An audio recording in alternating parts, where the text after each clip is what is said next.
I did say I owed you the story, folks, all the way from last Saturday, Sunday. I only got the chance to read up on it last night, honestly. I'm miles behind. And I did do some bullet points and wrote some things down, but I was just getting fed up with it all. I thought, no, I'm just going to give a very, very shortened version. It's about the Conservative Party and the big revelations last week from a couple of insiders at the party. You might have seen it in the press, but if you've not, there's a couple of people that have left the party and they've been to the police and they've dobbed a bloke in who they say has committed, I think it's 5 or 6 rapes against 5 or 6 different women. They were first brought to light a couple of years ago to people high up at the Conservative Party. Nothing was done about it.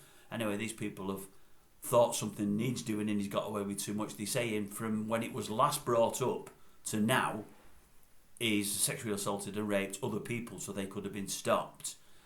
And as I say, they've took it to the police. But what they've done is, they've took it to the police after leaving the party, which is all very good, isn't it, really? I mean, obviously they didn't want to do it while they were there, because they didn't want to break cover, didn't want to lose the jobs, didn't want to lose the money and privilege that they get afforded by being MPs or being within that party. But as they've left or been bulleted, they've seen the need to go to the police.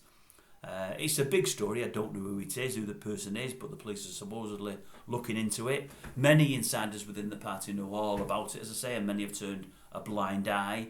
The stories of MPs, I think I mentioned it last week in the Nadine Dorries thing. She got it from this story. Somebody having a bit of how's your father on a snooker table there, and 4 other MPs are watching on and cheering fervently. There's lots and lots of other stories. They say that Hancock was spied on, not Tony. Is it Michael? Whatever his name is, the pillock that they got rid of for the affair, you know. Yeah, they say he was spied on. Seemingly, they've set up some cameras where he was first, when we did that first clinch with his new squeeze, the cameras had been moved to make sure it was a secluded part of a courtyard. He knew the cameras weren't on there, so it's where they regularly went for a bit of a smooch. Somebody realised they were doing it, moved the cameras over, and he was caught on camera. The old candid camera, yeah. So they caught him on that. I think firstly they started with a bit of blackmail, and when that wasn't working, they sent him to the press.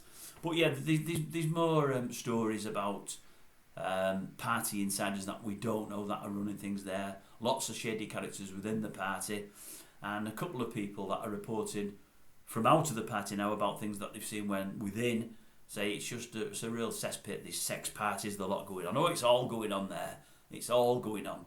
They say it's always been the same in Parliament, but at this moment in time over the last 2 or 3 years, with the Conservative Party in particular, it's much, much worse.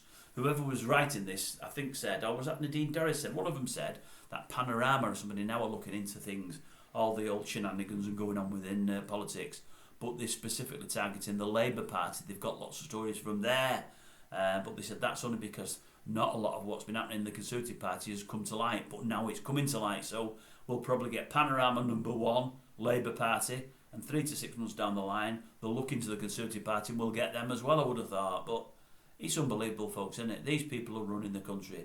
You can't trust them as far as you can throw them. You really, really can't. It's crazy. Could they get rid of them all and set up something new, another way around the country? They probably couldn't, but something somewhere needs doing. It does, honestly. So anyway, there was loads more stories, but they'd wear me down, they'd wear you down. You don't want to hear it, folks. There's more important things happening in the world, like in the Ukraine, and which many seem to have forgotten about, and Gaza there, which both a shame, aren't they? It's both awful. So for all we've got it bad, there are people out there that have got it worse. There's no doubt about that.